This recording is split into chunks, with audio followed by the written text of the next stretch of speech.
Perfect. So that's what we're going to do today.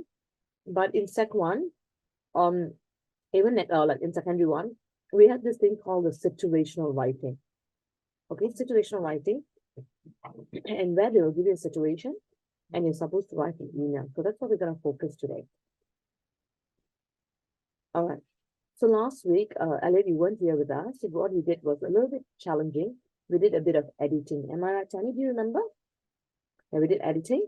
And this is week 46. I'm going to be your English teacher, not just for week 47 and 48, which is 2 more weeks, but I'm also going to be an English teacher from next year as well, if you're signing up for this class for the whole of next year.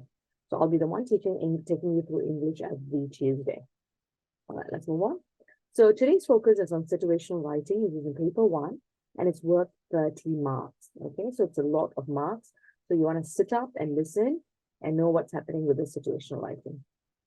All right, there are different kinds of situational writing. All right, it can be in the form of a proposal. It can be in the form of an article. It can be in the form of a report. It can be in the form of a letter. All right, or we call it the snail mail. It can be in the form of a speech. And the one that is very, very common is the form of an email. All right, what is an email? Email is a message that we can send. I don't want to read this. Perhaps, Tammy, could I get you to read bullet point 1 and 2? And Elliot, could I get you to read bullet point 3? All right, go, Tammy. A message that we can send quickly using a computer. Formal email in a school setting context means for someone in authority, teacher in charge, audience, to make a recommendation, proposal, something, which is the purpose.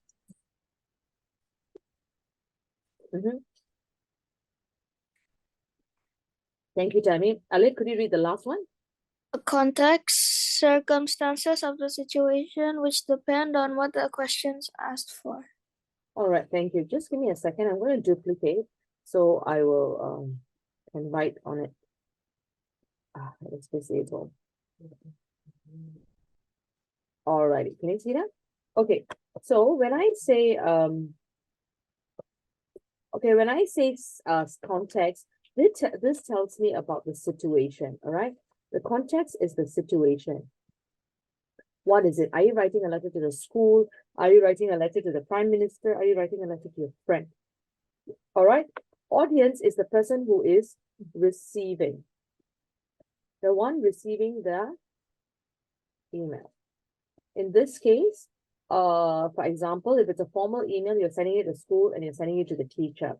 And recommendation and purpose means why? What is the purpose of this email? Why are we sending it? In life, whenever we do something, we always have a reason, all right?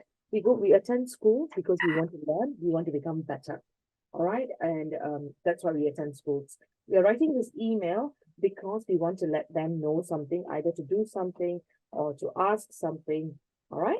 And remember, it's already a situation and depends on the what. Okay, I'm going to ask you a little bit. I'm going to make this a little bit more difficult. If I'm going to send an email to my friend, all right, for example, Tammy was going to send an email to Elliot to say that, Elliot, let me tell you about the schools in Singapore. And she wants to find out about the schools in Indonesia. What will be the context? What will be the audience? Tammy, who's going to be the audience for your email? Elliot. Yes, it's going to be Elliot, all right? What is the purpose, Tammy? To find out the schools in Indonesia. All right, Elliot, what is the context? Is it going to be a formal or informal email? Do you think it's going to be something that is a very serious email? Or is it going to be something like a friend to friend? Friend to friend? Yeah, so when it's friend to friend, it's informal. When it's a student to teacher, it is a formal. All right. The way you talk to your friends during your break or during lunchtime, or like, hey, how are you? What are you doing? But of course, you can't go up to your teacher and say, hey, what are you doing? Am I right? So the way you talk to a teacher is very different from the way you talk to your friend. So that tells you the context, the circumstances. So one is formal, while the other is informal. All right, let's move on. All right. So a message that we can send quickly. This is informal. If it's an informal email, all right, so that is the context. It's informal. It is to your classmates and friends. and that was the audience. So the context is how formal it is. The audience is your classmates and your friends, and your purpose is you want to share important information or updates with them. So your audience will determine whether your email is formal or informal. Does it make sense? Okay, I'll give you another example. If you are writing an email to the president in your country, or prime minister in your country, or the king in your country, is it formal or informal? Formal. Okay, Elliot, if you are writing an email to your aunt who is in a different country, say perhaps America, US, formal or informal? Informal? Yeah, Elliot, be confident. You're right. It's not informal, it's informal. Yours sounded like a question because you're not sure. So be confident. Yeah, because your audience will determine whether your email is formal or informal. Is that clear? All right. Everybody getting up? If you understand what I've done so far, can you give me a thumbs up in your reaction? Thumbs up in your reaction. Use your reaction buttons. All right, well done. All right, let's move on. Okay, so email must be written with the appropriate level of formality suitable for each context, okay?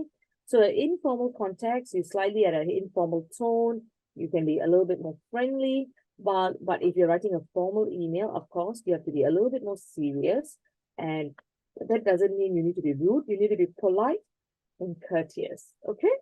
So the context is very, very important. Okay, so let's look at this. All right, very quickly, greetings. Okay, so let's look at the formal and informal. All right, so Elliot, I want you to do everything that is formal. I would say greetings. Elliot will read this, and then Tammy will read the formal. I will say intro. Elliot will read the informal. Tammy will read the formal. I'll say body, and then Elliot, and then Tammy. Got it? Okay, let's do this. Greetings. Hi, Jane. Dear Joshua.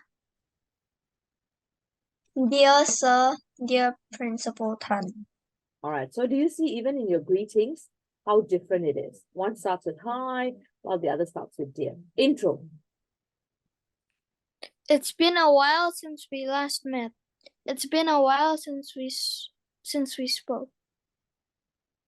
I am writing to inform. I'm writing to. All right, thank you. So can you see the difference? Even in your introduction, the first one seems as though you're talking to someone. The second one seems very formal and serious. All right, body. This is a terrific piece of news. It is astonishing that I was surprised to know that. All right, this is a terrific piece of news with exclamation mark. But however, I was surprised, I was astonished, so slightly different. Closing.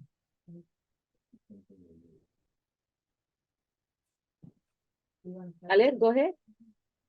I can't wait to see you soon. Have a safe trip. Thank you for your attention. I hope that you consider my. All right. So even in the closing, can you see the difference? How one it is very informal while the other one is very formal. Sign off.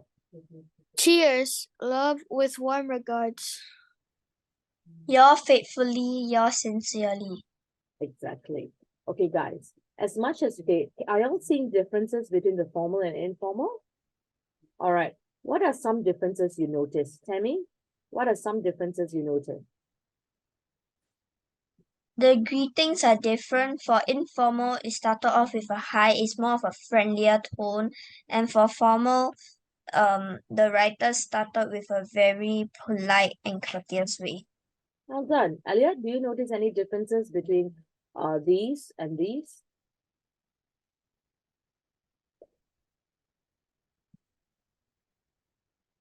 Any difference you notice, Elliot? Hello? Yeah, Elliot, can you hear me? Hello? Hello, Elliot. Yeah. Yep. Do you notice any difference between informal and formal?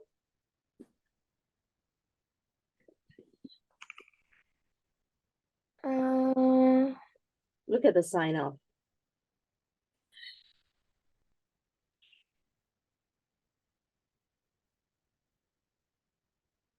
Does this seem more friendly? Yes. Yeah, the cheers, love seems a bit more friendly, right? I can't wait to see it. And look at the punctuation. There are the exclamation points in informal. Do you use exclamation points in a formal email? No. No. All right. Thank you, Elliot. All right. So I want to tell you. So from this slide, you can see that there's a major difference in formal and formal. But I also wanted you to pay attention to this side because this tells you the parts of an email. Okay. In an email, you have a greeting. That is your start. You have an introduction. You have a body. This can be 2 or 3 paragraphs. And then you have a closing, which is your conclusion. And then you have a sign off. All right. So this is the format. Let me write it down.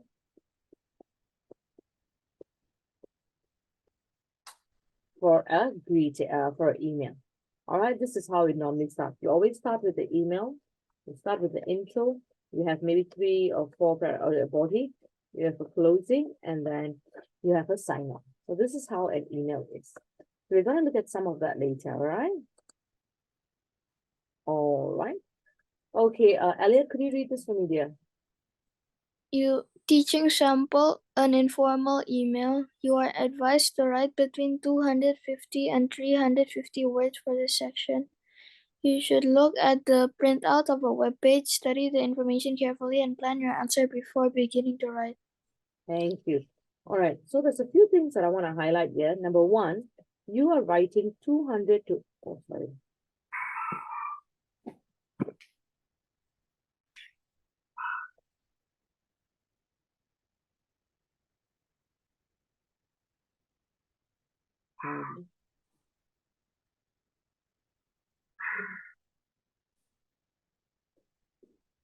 Okay, you are writing, you know what's wrong with this. Okay, you are writing 200 to 350 words. Okay, that is the amount of number of words that you're doing. All right, and every time you're writing these words, you must look very closely at the printout of the web page. Why must you do that? Because you are taking information out of there. All right, you're just not writing because the web page will give you some information that you need to take. All right, and the most important things is you need to plan your answer.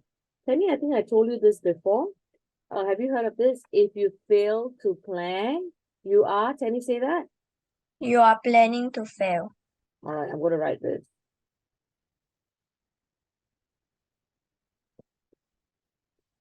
If you fail to plan, you are planning to fail. All right. So always, always, always very important, plan your essay. Okay, guys? All right, let's move on to the next one. Okay. So this is an example. Just now Elliot read. So Tammy, could you read this for us, please?